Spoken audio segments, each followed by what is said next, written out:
Welcome to Fitzon's Property Exchange, hosted by Scheltema, designed to keep you informed and captivated about the South African residential property market.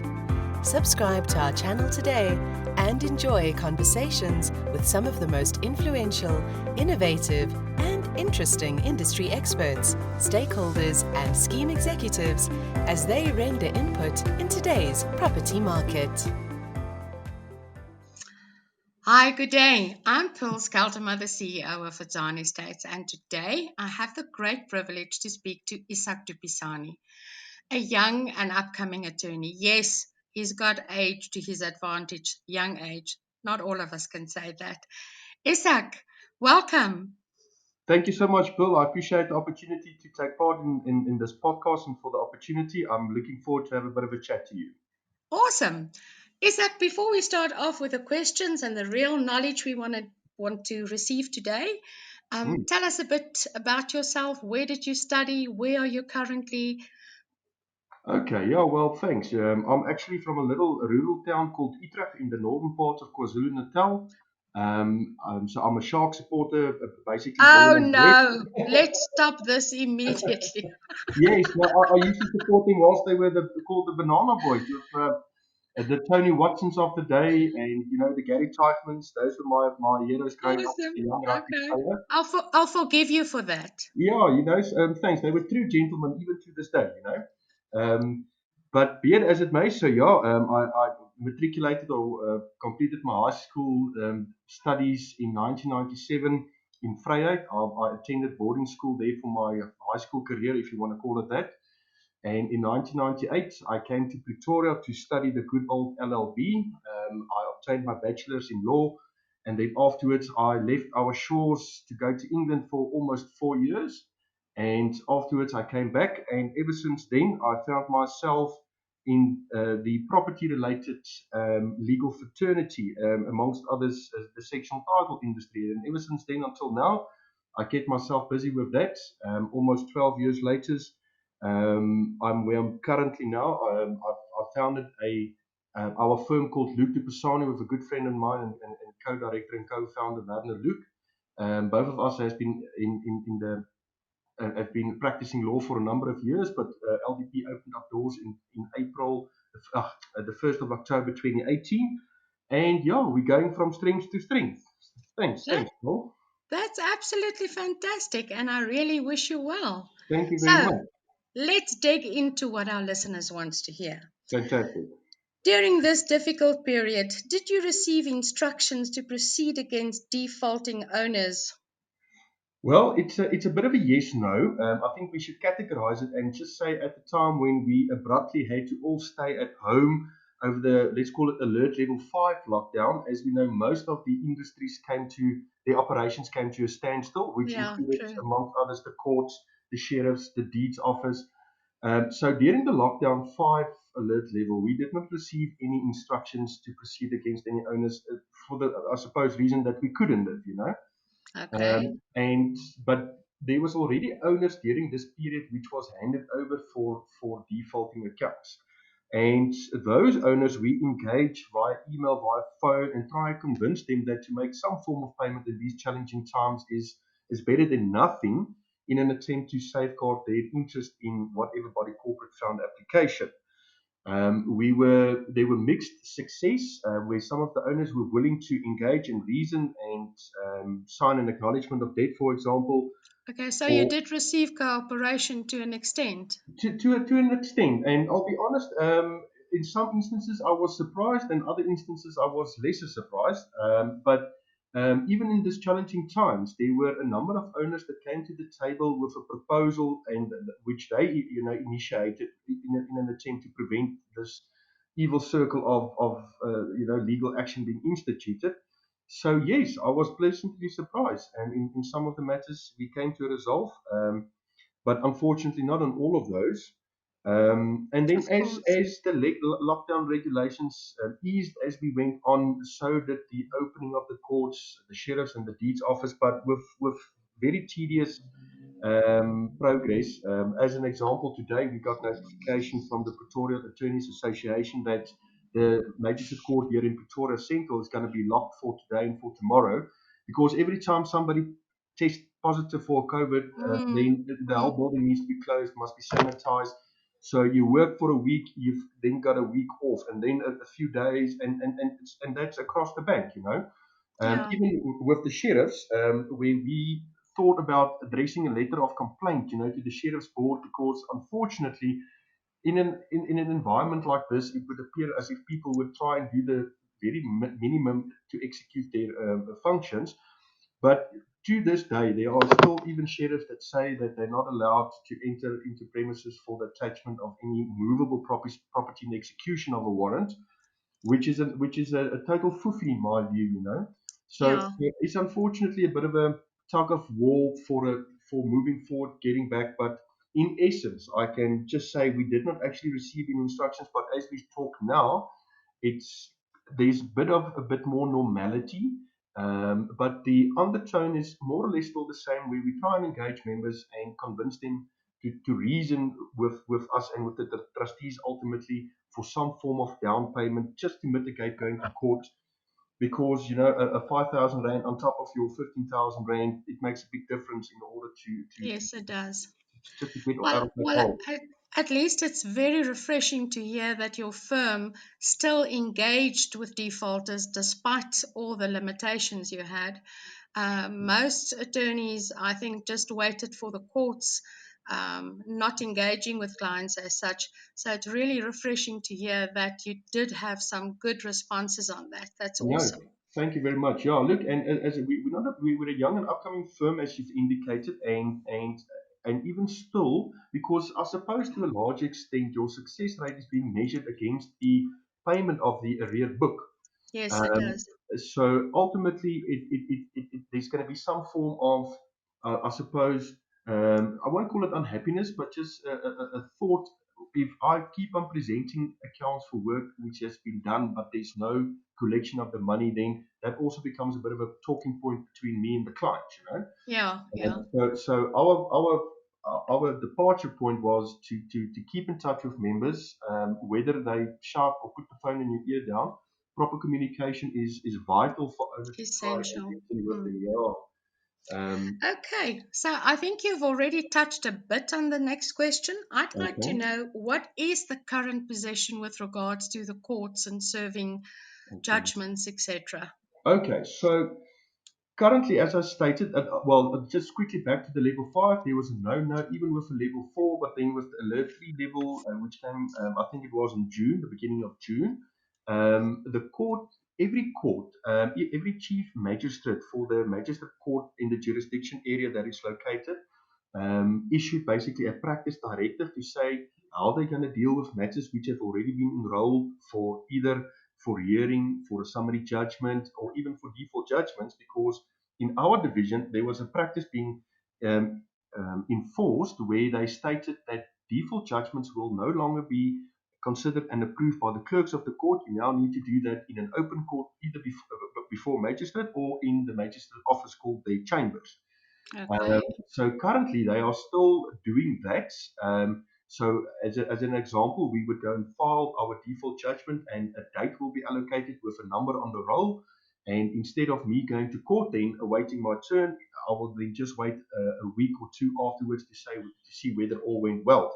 Now the problem with these applications for default judgments, especially with defaulting levies, is that it became a bit of a mini trial in order to convince the magistrate that all is in order, in order for the body corporate to obtain Mm. that default judgment. And various of these magistrates, I would, with all due respect, are not always conversant with finer details of the sectional title industry. So they would then not necessarily reject it, but then address a query which needs to be answered by the attorney. So there might be Ah, something on the okay. statement that they notice, and if there's not an attorney to there and there address the magistrate, then it's going to come back, and then maybe even only after 2 months, maybe 3 months, we will have a chance to, or well, for the magistrate to consider it. So it's quite imperative these days to make sure that once you file the default judgment, that all is in order. Otherwise, you're stuck with that situation. Yeah.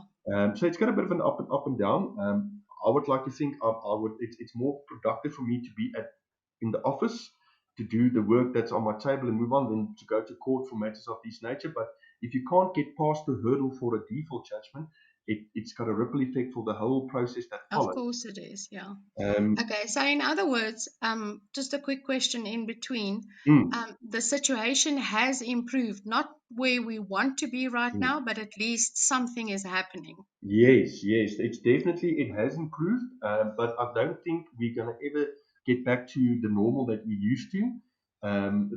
As indicated, they just send a notification. We close 2 days here, close 3 days there, and we also do have a few buildings outside of the Pretoria jurisdiction, here and there in Vanderbijl, Randburg, Johannesburg. And Yeah, unfortunately, those courts are exactly the same. sure. And even the sheriffs, we've got a situation where the sheriff passed away, which is sad, but an issue in itself because you need to get authority from the sheriff's board to approach a different court and have them certify Oh your my request, and goodness. there you go. And in the meanwhile, you try and explain this to a managing agent like yourself or perhaps to a trustee, but at the end of the day, it's the result that matters. Yeah, It's like true. being a naughty boy with only excuses coming to the fore instead of things getting done. But that's the practical implications that we stuck with. At least it's not all of them, but it's a large percentage of the frustration being caused. But I can only see things getting better from where it used to be, Yeah, and that's just what hope we that all that hope for. That's what we yeah, all hope for. definitely, All definitely. right. Isaac, I have to be very careful when Mm. phrasing my next question. Okay. Do you think members abuse the financial distress brought about by COVID-19? So I would definitely say that that's a yes and in capital and a bit of a no. Everybody jumped onto the bandwagon and pleaded that they were unable to make payment as a result of these challenging times. But to be fair and to be reasonable, we then advised the trustees to test the veracity of these claims and to ask them to make presentation of a letter from an employer confirming that there was a reduction of a salary Oh, or that's interesting. Okay. or even perhaps an affidavit to confirm, that I am employed here and here's my salary receipt. Here's the one that I got today, the one 2 months ago. As can be seen, there's a reduction, and I confirm that it's due to the COVID. If an employer wasn't willing to do that, because these days it's still a criminal offence to lie under oath, and these things kind of tend to come back to bite you in the bum. Yeah, it Um, does. and on various of these requests, we did not receive any replies, which in my mind is then indicative of the Okay. fact I that see where people, you're going to. yeah, that the people made the most of it to try and get away with it. And so we carried on in the normal course of business with those. But then on those that we took into our confidence, or the trustees at least, and they considered that and made a reasonable proposal that was on most of them accepted.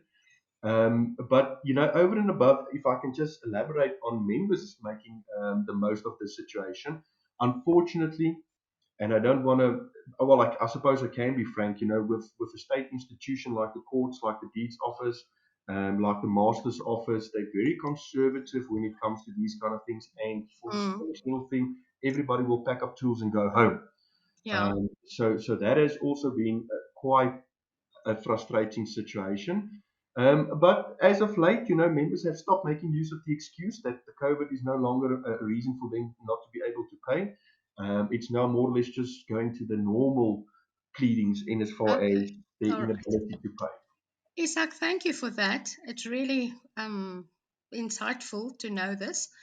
What Mm, I'd also mm, like to know is tenants, can yes. they or may they be evicted during the current level 3 status that we are on now?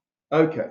So physically they can't be evicted, but a landlord is under the current level 3 lockdown still able to go to court in order to make application for eviction, obviously subject to compliance to the PI legislation.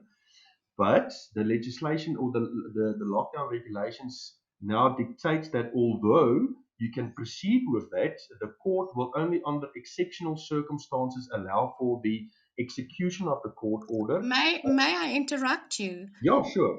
This extraordinary circumstances, what would examples of that be?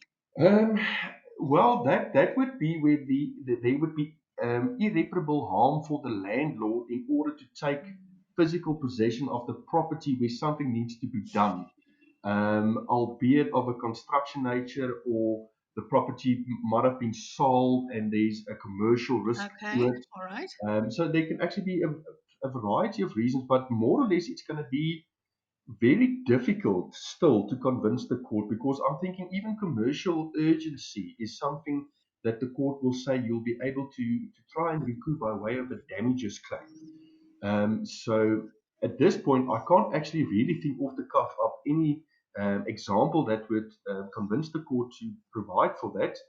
Um, May, maybe, may I mention something? yeah, Say, sure. for example, if a tenant was in arrears already prior to this lockdown situation, Yes. would that be considered No, that would not. extraordinary circumstance? No, that would also not be. So Oh that, my gosh. yeah, so typically that's what I'm thinking. It must be really kind of a drastic situation where if somebody is unable to take occupation of my property or me Okay. All myself, right. that there would be irreparable harm for me in that sense.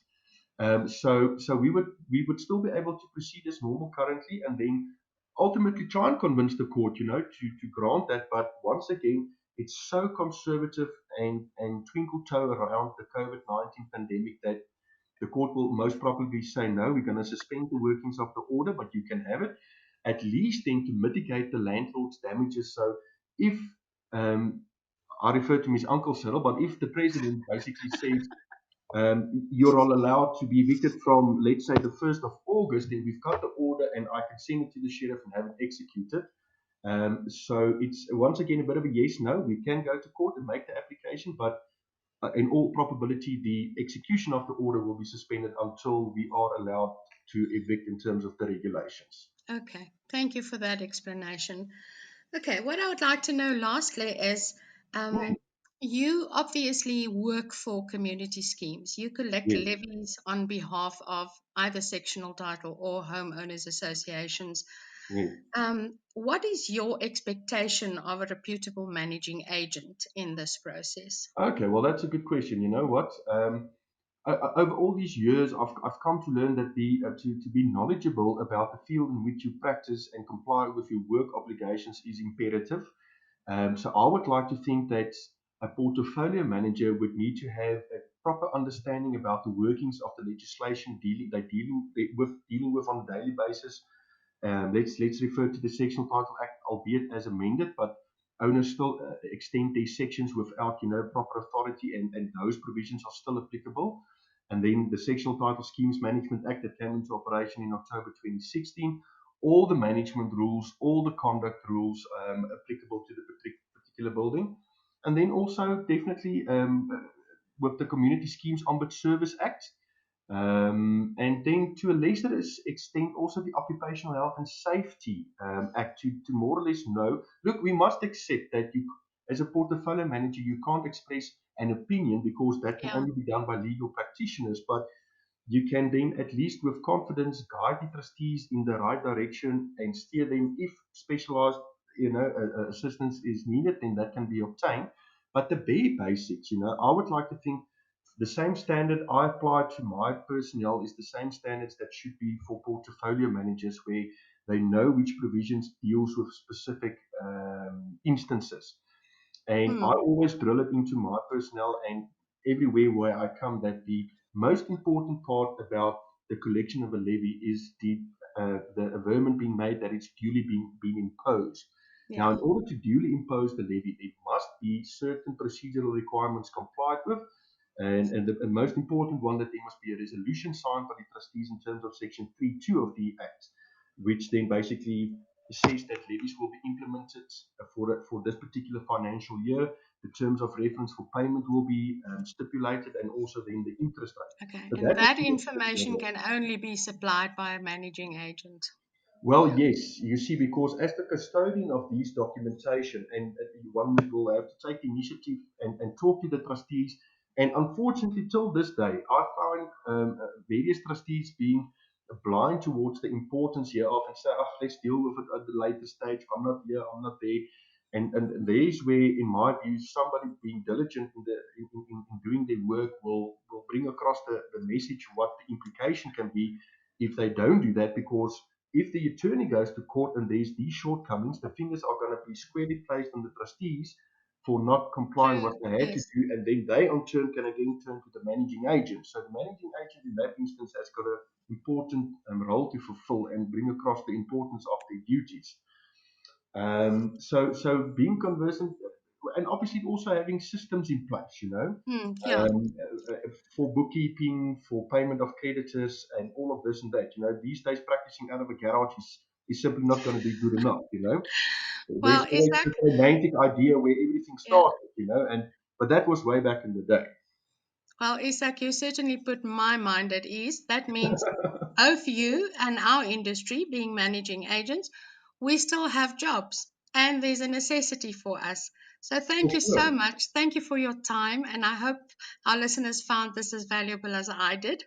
Thank you And very good much. luck with your business. Yeah, no, thanks. I really appreciate the opportunity. Like I say, we're part and parcel of the same cake being eaten every day. And I can only wish you and Fitsani States also all of the best and your future ventures. That is so sweet of you. Thank you. We'll Thanks, talk Paul. again soon. Will do. Keep well. Bye bye. Bye. This was Fitzan's Property Exchange, hosted by Pearl Scheltema.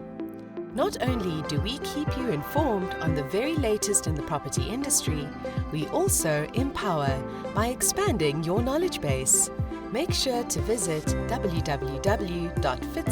www.fitzan.co.za to find out more about sectional title scheme management, letting, sales, and trustee training. Remember to subscribe to our channel and follow us on all our social platforms.